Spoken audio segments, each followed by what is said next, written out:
Spread out over 13 acres, Windsor is the largest inhabited castle in the world. It is a palace filled with great treasures and the odd mystery. Got me torch, yes. Found it in the back of the locker in my office. I'm sure she sees this now, she'll probably want it back. Windsor's cathedral-sized chapel is at the forefront of royal family life and is home to clergy with pressing modern demands. I don't like the image of St George's at all. Just as remarkable as the castle is the Great Park itself. Miles of idyllic public countryside wedged between the River Thames, London's suburbs, 3 motorways and the world's busiest airport. The famous story, of course, is that American tourists was heard to say, well, why did they build the castle so close to London Airport? Both house and garden have to pay their way in an unforgiving world. The castle depends on visitors to maintain its art. The chapel must fund itself as well. The cost estimate is £404,000. The estate also has to make ends meet. Any good, are they? Beautiful, absolutely excellent. Organic. It's a vast stage, too, for favourite family events. And a playground for everyone. Look at this. This is England. This is fantastic. You couldn't buy this in a million years. The person in charge of this, by tradition, is the ranger of the Great Park. The present one has held this position for more than 50 years, longer than anyone in history. But the Duke of Edinburgh has never previously given an interview while on his rounds. He's taking yet another picture of me getting out of the car. And absolutely persistently every time. Like every ranger, he knows it's his duty to hand it on in good shape to the next generation. Windsor stretches far beyond the castle walls.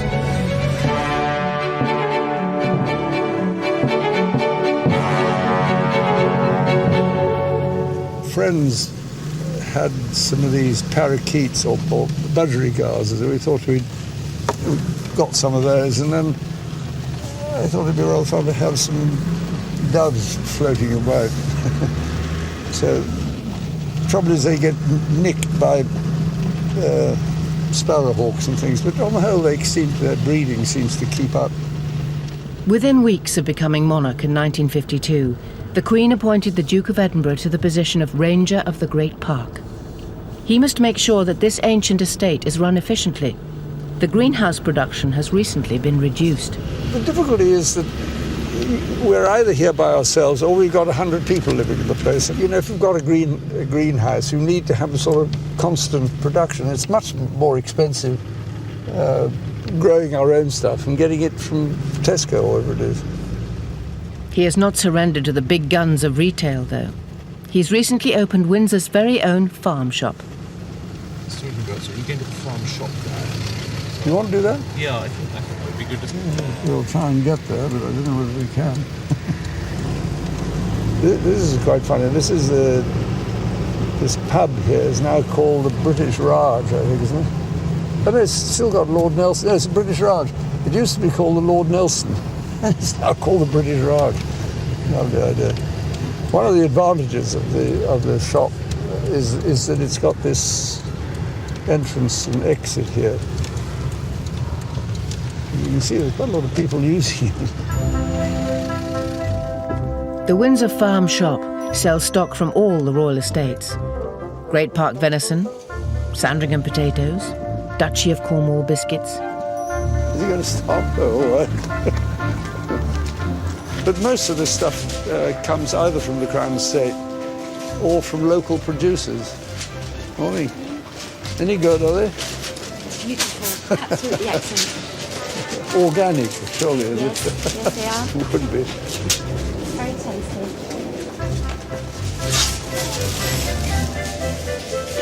All the butchering is done in the back there, or right here in front of everybody. And the majority of this comes from off the estate, but a lot of it comes from other local producers. So I think we're going to sort of clog up the system if we stay in here much longer. Do you think? Morning. Morning. The public are about to arrive at the castle too. Castle Superintendent Major Alan Denman begins his daily patrol. Very fond of it. It's obviously over 1,000 years old. Is it 1,000 years? And something's got to be taken care of. Oh, they're just coming through, right?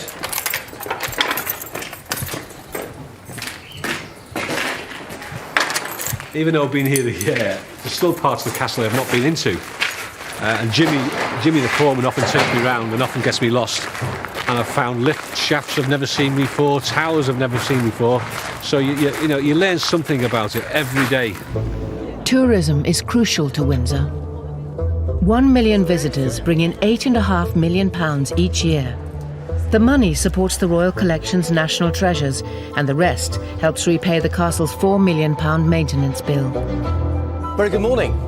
Welcome to Windsor Castle. My name's Peter. My name is Penny. Welcome to Windsor Castle. Welcome to Windsor Castle. Enjoy it. It's an alluring mix, a royal home and 1,000 years of history. William the Conqueror built Windsor Castle, defeated the English in 1066 in the Battle of Hastings. Now, the Queen spends lots and lots of time here at Windsor. She's looking very royal, isn't she, in this picture? Yes, Have you ever met the Queen? Yes, I have met the Queen, actually. A lot of people want to know, have I met the Queen? Several children have asked if I am the Queen. At the lower end of the castle sits St George's Chapel, a Gothic masterpiece, where the royal family have worshipped since medieval times. Monarchs are buried here. The Prince of Wales had his marriage blessed here, but it's also a local church which holds at least 3 public services a day. It supports its own clergy as well as St George's House, a centre for interfaith discussions behind closed doors. St George's always does its own thing. St George's Chapel is what is known as a royal peculiar, which means that we are not within a Church of England diocese. We have only one boss, and that is the Queen. St George's Chapel is entirely self-funding. The Dean and his canons are starting some very expensive maintenance work. At this stage, the cost estimate is £404,000, which is 13 down on the original projection. There are no floorboards to look under where we might discover terrible things, so there's a hope that we might keep fairly on target. To survive, the chapel must rely on a slice of ticket money, donations, and the chapel shop. But the shop hasn't been performing. It's too small. It's in the wrong place, and it has the wrong products. So Canon John White and Chapter Clerk Charlotte Manley have been appointed to supervise the launch of a new shop. They start by hiring a shop manager with some modern ideas. For a long time there's been a wish that we do something to redevelop the shop and really move that on into the 21st century. And this is just a beautiful location as people exit the chapel, where we can have new fixturing, state-of-the-art merchandise and till systems, but also a much more accessible area for our visitors. Even in a medieval cloister, the latest marketing techniques are required. The Chapel Shop Committee have asked branding expert David Clare to design a new identity. St George's needs a logo. The title, really, of this presentation is creating a retail identity for St George's Chapel. An identity is being formed in the way that the shop is coming together physically, but we also need to develop a brand identity that works effectively, supporting the chapel and also representing the product. David thinks he has just the answer, an image of St George which is seen on the front of the altar. But will it meet the demanding standards of Canon White? The St George from the tapestry is actually a very, very beautiful tapestry. It's very nicely rendered, and it's a very, very attractive image of St George. So the principle here... Quite so much like St Joan. Right. It's quite a feminine... It is a very feminine St George. Feminine St George. It does, and I think the more it becomes simplified, the more feminine it becomes. I mean, that's... Yeah, go on. Well, the face, I think, becomes more and more feminine on the simplified side. I think also it picks out on the features more and more as it becomes more simplified.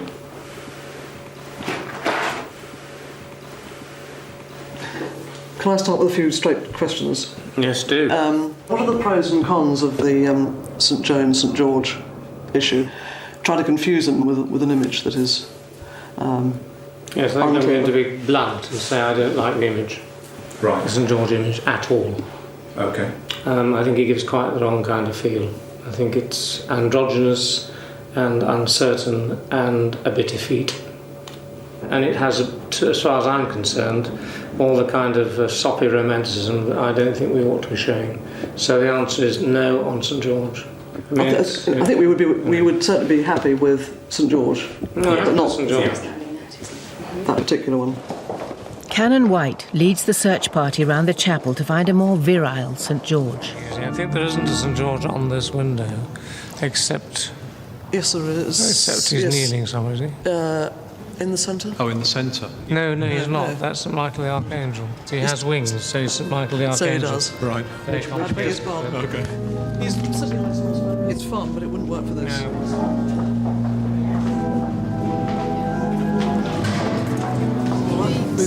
But I mean, you could actually see... No, I think it's the second pleat row, yes. Right idea, wrong colour.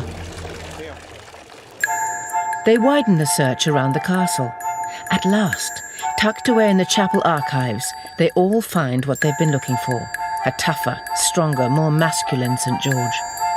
Yeah, no, very good. I just think it's got... The Duke is always full of ideas for the park, even if some schemes have proved a little too ambitious. That great tank there is the remains of an attempt to have a biogas plant. We thought we'd try and put all the manure in from these two farms, and then it went through a digester, and it comes out as sort of fertilizer and produces some gas as well. Unfortunately, while they were doing something to it, the digester blew up, so we had to get rid of it. It's quite difficult to get it right. He shares his love of innovation with a previous ranger, also married to a queen, Albert, Victoria's Prince Consort. This is a Prince Consort's farm and was designed by him, and is a dairy farm. We got about 200 Jersey cattle in here. And the Shaw farm is the one further up, which is Ayrshire cattle. At Shaw Farm, Adrian Tomlinson looks after the Queen's Ayrshire herd. Something I'm very proud of doing is breeding pedigree cattle for Her Majesty the Queen, and hopefully I'm doing a good job of it. I'd been here probably about 6 months before I first met the Queen. I was taking the cows back to the field after I'd milked them, and the Queen pulled up in a car and sort of said hello and etc. And I was very aware that I should have perhaps changed my overalls that morning and hadn't done, and what a state I was in. Adrian's arch rival is Andrew Buckland. He runs the other royal herd, the prize-winning Jerseys at Prince Consort's farm. Her name is Good News. She was a supreme champion at the Royal Forest Show last year, and we're taking her again this year. It's a fairly fitting name, we think. We hope. Might be bad news after tomorrow. I think she's as good as she was last year. I mean, Adrian's got some very good cows I've seen up there, but I would hope that she does well, hopefully as well as last year. Andrew is the reigning champion in these parts. But as Windsor's big agricultural show approaches, Adrian and his Ayrshires are determined to steal the crown off the Jerseys. He wants his cows to be the Queen's top herd. The Windsor Castle labyrinth extends far below the surface. Castle Superintendent Major Alan Denman is still finding his way around. We're going to the Fender Smiths. I do like to get around the castle and have a look at various parts of the castle. And there's a tunnel underneath the Fender Smiths room. So we're going to have a quick look down there. I've had a look around the boiler room. And even though I've been here just over a year, there's probably about 25% of the rooms and places I haven't been into. So I do like to have a little wander now and again. Got me torch, yes. I found it in the back of the locker in my office. And you can see it's got Her Majesty the Queen on. But I'm sure if she sees this now, she'll probably want it back. Right, here we are in the hub.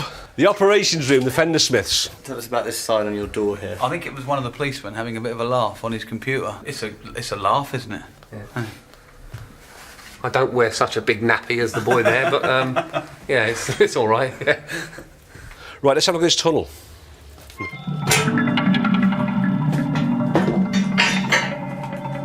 All right, Neil? We're not quite sure what this tunnel was used for, but we believe it might have been used for an air raid shelter in the Second World War. But you can imagine what it would have been like digging it out. Yeah. Can't you? Yeah. There are many tunnels here. No one is entirely sure when or why this one was originally built, but it's probably medieval. Back then, the castle's occupants always needed a way out during a siege. Yeah, quite nice.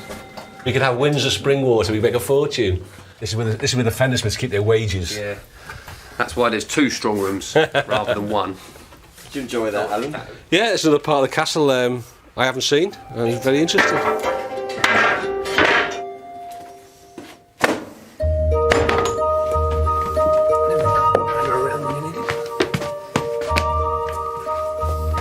There we are. And you wouldn't know anybody who's been down there apart from the 4,000 footprints that are on our carpet now. For now, it's business as usual for Gary and Neil, the castle Fender Smiths. The fender is a piece basically in front of the fireplace, and it protects any sort of rugs, carpets from coal or spitting embers that sometimes fly out of the fire. There are probably 300 or 400 fireplaces in Windsor Castle, but on a regular basis we're only looking for the ones that the royal family themselves use. This weighs probably about 8 stone in old money. There aren't too many of us left doing exactly this, so it's a job that we're quite proud of down here. My cousin used to be a cabinet maker. His son was in one of the pantries for a while. My dad did my job before me.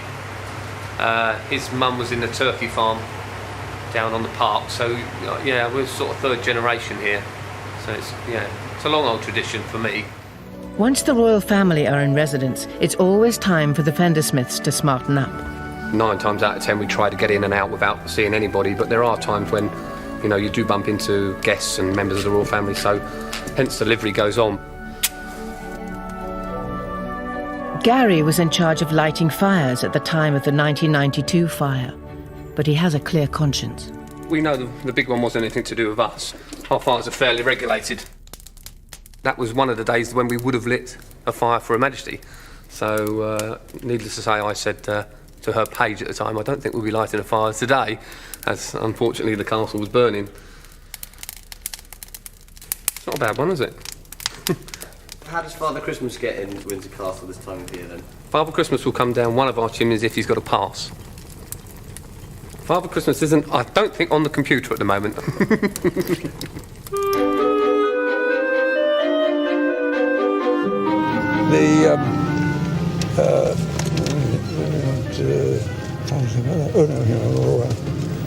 The Ranger arrives at an old airfield in a far corner of Windsor Great Park.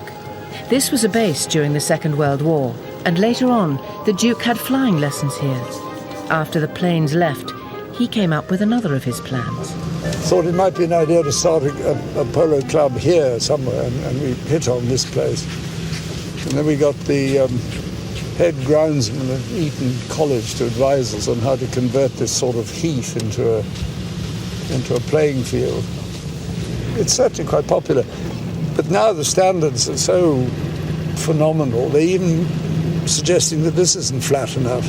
I'm not quite sure what they mean by it. In his day, the Duke was a leading polo player, and Smith's Lawn is now one of the most famous polo arenas in the world. And when there's a polo tournament going on here, and there's a Windsor Park Equestrian Club going on here on one weekend, there's probably 1,000 horses on Smith's Lawn. Ladies and gentlemen, good morning. Today, the Ranger's grandson is keeping up the family tradition. Welcome to the marvellous polo match we have here for you this morning. They're already pouring onto Smith's Lawn for the greatest event in the British polo calendar, Cartier International Day. And Prince Harry is the star attraction in the opening game. Ladies and gentlemen, we're just a few minutes away from our first match once again, supported by France. In the absence of his father, he's leading the Prince of Wales's team against the Hurlingham club. With the Prince of Wales team on the near side playing in red. Prince Harry, number 1 in the red shirt. Players line up, in goes the ball, straight away. As Prince Harry gets into the thick of it, the crowd of more than 20,000 are almost as excited as the commentator. Prince Harry's side have broken through. Prince Harry's side is there. They're going out in front. Warwick comes back. Prince of Wales is going to be the next. Prince of Wales comes through with the ball. He's got a chance to put it through the goal. He's gone! No! No! It's gone wide! It's gone wide! Ooh la la! In St George's Chapel, everything is being done to get the new cloister shop ready for the grand opening. The suitably masculine St George has finally been turned into a logo. Chapter clerk Charlotte Manley views the result. It's the first image, and it looks good and strong, and I think that's a lot better. Thumbs up, go for it. A new shop needs new products. Charlotte has invited a firm of retail specialists to pitch their wares. Well, we're here to talk about product. So we've gone through the very exciting bit, talking about the plans of the shop, and really now here is where we can bring it to life for you. Gosh, where do we start? There is some fabulous, fabulous product out there. We know people like buses, they like soldiers. We also have, a fabulous pewter range. Now, cataloguing is for show you that. Oh, bags, yes. We'll be using this sort of little style of bag, but again with the little beads and the tassels. Also mugs. Let me show you a couple of mugs as well. Yes. Oh, ties as well. Really nice ties. We did talk about having some unusual product, and I get excited about unusual product. Well, we've got St George here. Oh yes, There's no doubt about that exactly. at all. Sandon saw that and thought, Charlotte has been doing her homework. in the right direction. I agree that those are lovely, but I've also the globes and things I seem to have seen in quite a lot of other places. Or is that just sheer chance? I've Maybe. seen Where one, have you seen one them? shop in Dartmouth and Devon, one in Stockbridge in Hampshire. You are the experts in this area rather than me, and you're just floating ideas. I realise that, but it is beginning to appear in other places. But that's my only cautious remark about it. Not the product itself. It's just that it's. Okay, well, we'll bear that in mind. And I think, I'm not quite sure what to say to that, actually. Time to switch tack. Oh, the chocolate. Very exciting. This chocolate is really going to be super. That's the one we were testing earlier. We might just have to break some open again, I think. It's opening day. Cannon White is presented with the first carrier bag bearing the new logo.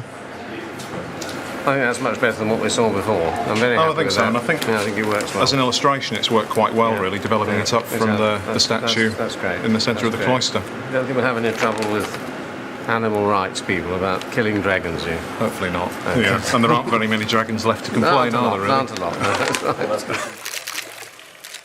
The local media have arrived, along with many friends of St George's.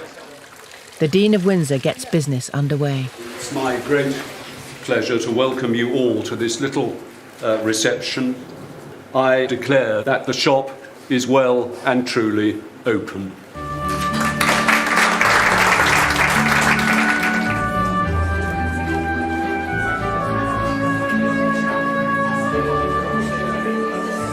It's always a problem having a shop in a church. People have got quite strong ideas, and because of Christ driving the money changers and the sellers of doves out of the temple precincts, people have always got that at the back of their mind. But economic realities can't be ignored. Well, the money that we get from the shop is key. This place doesn't run on no money at all. It takes a lot of cash to fund the choir, to fund the buildings themselves, to pay salaries. And the funds that we get from the shop are very, very important to that whole game plan. Delighted. Really first class, absolute top standard shop. I think if Lord Sainsbury says that we've got a decent shop, it must be a decent shop. And your receipt. In the first month alone, takings at the new shop were up by nearly 70% on the old. Another victory for St George.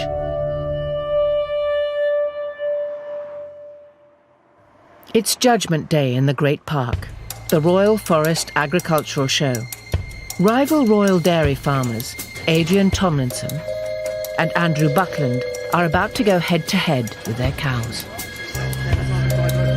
May I warn all the competitors in the cattle classes, please? Judging will commence in about 15 minutes' time. Adrian prepares his Ayrshires for what will be a tense beauty parade. The judge is a hugely respected man, a man that I've got a lot of time for, like a well-known figure nationally. But he's a Jersey man, you know, he's had a Jersey herd all his life, he likes the jerseys, but he's first-class chap and a first-class judge, so hopefully the best cow will be coming first, you know. There's not a lot that dairy legend Donald Dawes doesn't know about cows. Will he select one of the queens? And if so, which one? He's not a man to be rushed. Mr. Dawes is judging the indebted to the Royal Farms in hosting this show once again at Windsor Great Park, a marvellous setting for a show. All the preparations have come down to this one moment. Andrew and Adrian can only stand and hope that their cow will be the dairy queen. Dairy champion. Well done, Adrian. Yep. Thank you. With the dairy champion trophy to stick in his cabinet, Adrian is off to celebrate. At the heart of Windsor Great Park is the York Club. It's the social hub of the estate community. Tonight, there's an added attraction, a charity ferret race. Okay, any last bait? So are you ready? Go! Lane 2's in the lead, I'm lane number 1 here. He's actually doing very well. Lane 3's going backwards, but lane 4's still heading for home. I've been around here for 15 years, but I'm the new boy compared with a lot of them up here, you know, because they've been around for 2 or 3 generations. You know. Lane 2 was the winner. Adrian can't win them all. Ferrets, ponies, cows, deer. Today, it's the turn of the swans on the Thames. All the young ones must be counted in an ancient ceremony known as swan-upping. It's a great old English tradition and the sort of thing we should really try to maintain. There's always something going on in this kingdom within a kingdom. A charity match for the Lord's Taverners and their royal 12th man. To play the great English game in this setting is just brilliant. Zara Phillips represents Britain at the Windsor Horse Trials, in front of the family. They're ever so bendy. Right, look, like that, like that. School's open day at the Crown Estate headquarters. Like the castle, the grounds have a pageantry of their own.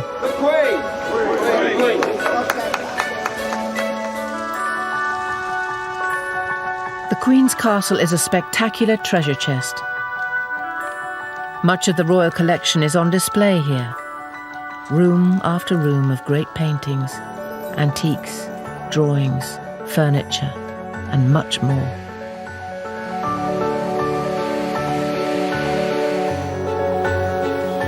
Is that made of gold? Made of gold? It's silver gilt, so it's silver covered in gold. Silver covered in gold? How much would all that cost? Over $1 billion? I think it's priceless. No one can put a value on it all. There would be much, much more if Oliver Cromwell and his Republicans had not sold off most of the earlier royal treasures after the English Civil War. Even so, this is still one of the greatest collections in the world. It doesn't just need cleaning, it needs constant expert attention to preserve it for the future. And it must also be shared with other exhibitions, so something is always on the move. The collection is regarded as a national asset. The paintings which have been handed down from generation to generation are, in effect, in a sort of position of trust, and the sovereign is the person who ultimately has responsibility for their well-being, in a sense, although we obviously would do all the work, so that they're preserved for, in effect, the nation. Every painting in the royal collection comes back to Windsor when it requires work. We've got a rather large Rubens, a very, very important painting from Buckingham Palace. It's horribly covered with old varnish, old repaint. It's brown. It does need a lot of work. We would never put that painting on public show in the condition it is now. People probably don't realise how much work is behind the scenes. I mean, the ideal is that you shouldn't realise. You shouldn't look at the paintings and think, gosh, they all look as if they've been cleaned recently. They should just look good. Windsor is a merry-go-round of great art. The painting, which has just left the state apartments, is a Windsor favourite, The Chinese Convert by Kneller. Rupert must give it a full inspection before releasing it on loan to the Victoria and Albert Museum in London. The Royal Collection does get a lot of requests for paintings to be loaned to exhibitions, and if we can, we do oblige them with that, because it seems important that they are seen by the public, if not in the castle, or in an exhibition elsewhere. As one masterpiece departs, another returns. Rupert and his team are reuniting Queen Anne with her husband, King James I of England. She was the daughter of the King of Denmark. Her brother became the King of Denmark, and she married the King of England and Scotland, and then her sons were future kings. So she was a very proud, proud of her lineage. All right, Rich. 1, 2, 3. And so the merry-go-round of great works continues. Can you swing around? It seems a shame not to have his queen next to him. He's been here for a long time, hasn't he? The James I. And even though it's not an exact pair, even though they weren't meant to be necessarily seen together, they're both the same artist. They're the king and queen. The dating's appropriate. You've got the next generation here with Charles, and so it's a very appropriate picture. Ready?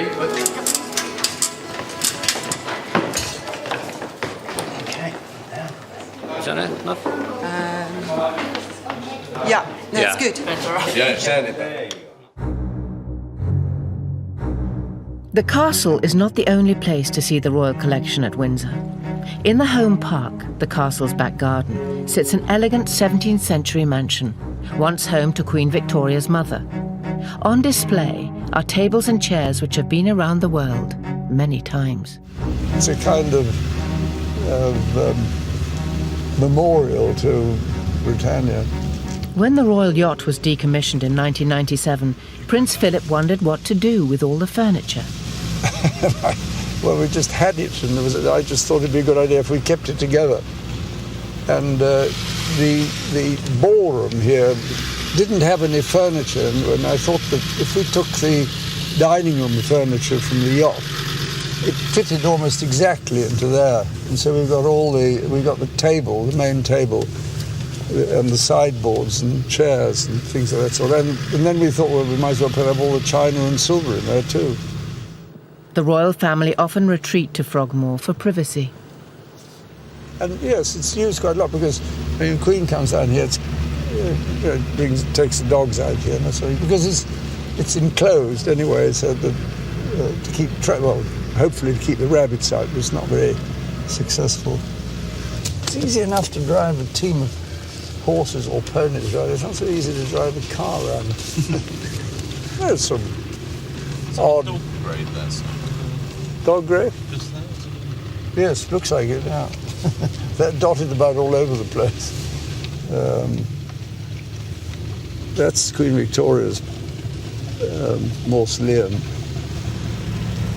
This is the sort of family burial plot. Maybe we can stop here, sir, because with what end in view? To talk about mausoleum. Well, the mausoleum's a mausoleum. There's not much you can say about it. It's much easier to take a picture of it.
great place for crows.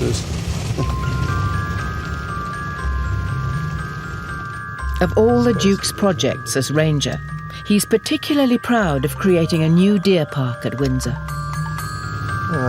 This was originally to keep the deer from the Great Park from getting into, coming down this way.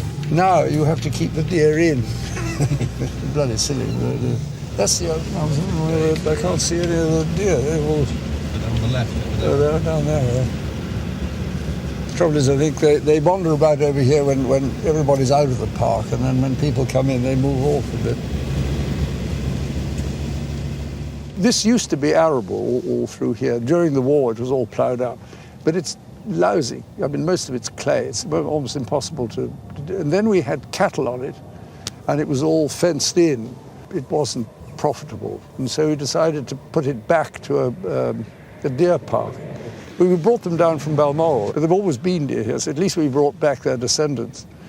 So that all this is now open park, which I think is a very much better arrangement than it was before. I mean, looking at this, surely it was the right thing to bring back the deer park, because I mean, it is the most... Well, I'm glad you agree. He's got to take me getting into the car yet again.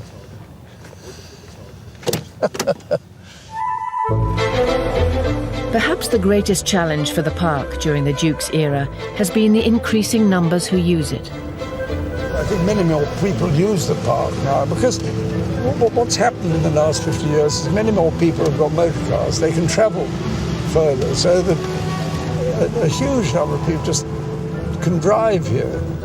It wasn't always like this. George IV, believe it or not, would not allow anybody into the Great Park at all, not even his household. And we're delighted to share it with them. I mean, the community shares in it. They can take their dogs for a walk and that sort of thing. And people come from all over to walk about. And good heavens, I mean, compared to most people, we're extremely fortunate to have any open space at all. The Duke believes that the main duty of every ranger is to be a custodian for the future. I mean, life's going to go on after me. If I can make life marginally more tolerable for people who come afterwards, or even at the time, I'd be delighted. The next generation are equally attached to Windsor. Tonight, just weeks before his wedding, the Prince of Wales has gathered celebrities and business leaders here to support his Prince's trust.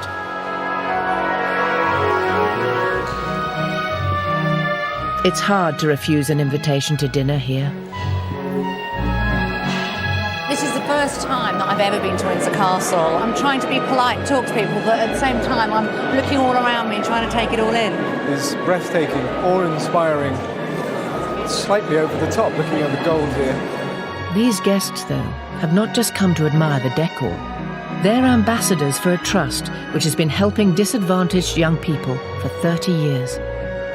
Kenny Ross was jobless and homeless until the trust helped him build a new life. He's also a keen guitarist, and tonight he's not only having dinner at the castle, but he's made a new friend, Eric Clapton. Things like this don't happen every day, does it? No. Bizarre, I'd say bizarre. It's unreal. Kenny is not the only one who's a little dumbstruck by the occasion. It's overwhelming, isn't it? It's a bit overwhelming. I'd like to be here on my own, to be honest, so I could just walk around and have a look. Nicky Chapman has just seen the seating plan. Well, I'm actually sitting at his table. Yes, I think I'm actually sitting rather close to him, so I'm going to have to be on my best behaviour. But before anyone can tuck into their lemon-cured salmon, the host reminds them why they're here. Ladies and gentlemen, I couldn't be more delighted than to welcome you all here this evening to Windsor Castle. Now, all I ever wanted to do when I started the Trust 3 decades ago was above all to make an investment in the future, pure and simple. This cause has been close to the Prince's heart for many years. The future Duchess of Cornwall will be attending many evenings like this in the years ahead. And believe me, there are literally thousands of young people out there who do need it. All I can say is you are quite literally saving lives. So thank you all very much indeed. The guests don't leave without offering the Prince and his bride-to-be their best wishes. I mean, I think it's a great thing. I think it's a great thing. And he seems very happy. Wonderful. I think it's marvellous news. Proclamation of love, can't go wrong. The day has come. That love is about to be recognised formally and in front of millions around the world. Even for Windsor, scene of so many great state occasions, this will be an historic landmark. It's 142 years since a Prince of Wales was last married here. Windsor grigia, fredda. Super nature flags and whistles. Castle flagman Tony Martin has a somewhat larger model. It's so big that he's drafted in the Buckingham Palace flagman to help him raise it. Here we go. How big is this one? 38 feet by 19 feet wide. Fantastic. There's something like this. God, you see this from Heathrow. The flowers are monumental. 35,000 daffodils to honour the Prince of Wales. It would have been nice to put a few leeks in, but I think people might have said it smelt a bit. So. The guests won't need much dinner after this reception. Well, I think altogether there's about 19,500 canopies for the actual reception, which is quite a lot to do. And some 2,000 well-wishers in the lower ward need looking after too. The one thing that's not going to go wrong, there's loads to lose. Ladies, gentlemen and disabled, we've got them scattered all over the castle. At 12:25, the bride and groom make the short journey into the town for the civic ceremony. There will only be 28 guests at this event, but at St George's Chapel, 800 are arriving for the afternoon service of dedication and prayer. It is both exciting and momentous. In porcelain blue, the new Duchess of Cornwall arrives with her prince.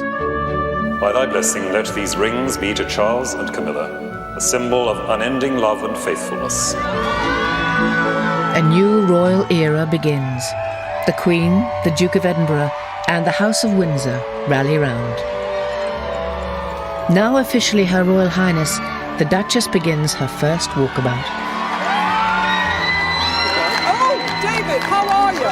This is the poet from Wiltshire. Lovely to see you. This is David, the poet I'm always telling you about. David Dunn. I've heard so much about you. Having sorted out the car decorations, the young princes send their father and his bride on their way.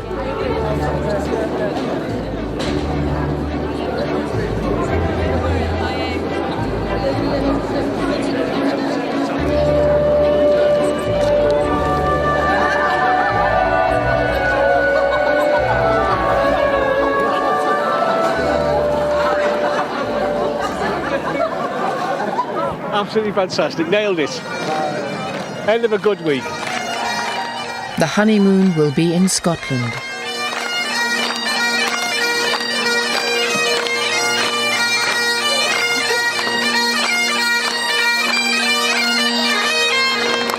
God bless her, Camilla. We have celebrated the start of something very, very remarkable.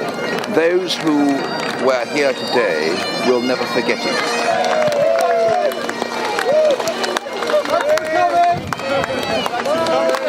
Thanks for coming! Yeah, exactly. Go on, go on!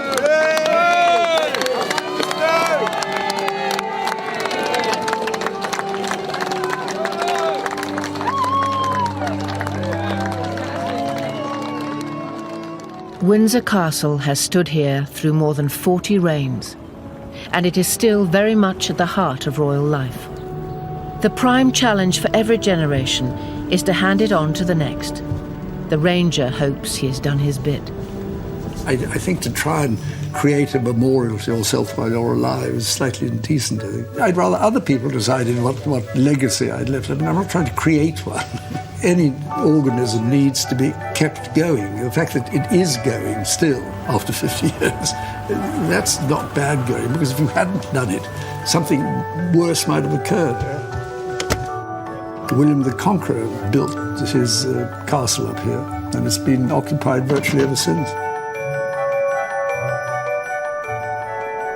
No one will ever build another Windsor. For all its history, its real strength will always lie in its people. You know, some of my staff have been here sort of 30 odd years, and a year is nothing. The rest of the world come in on those tin cans to see what we've got here, tradition and history. Very well. We have a very good, what word shall I have, boss?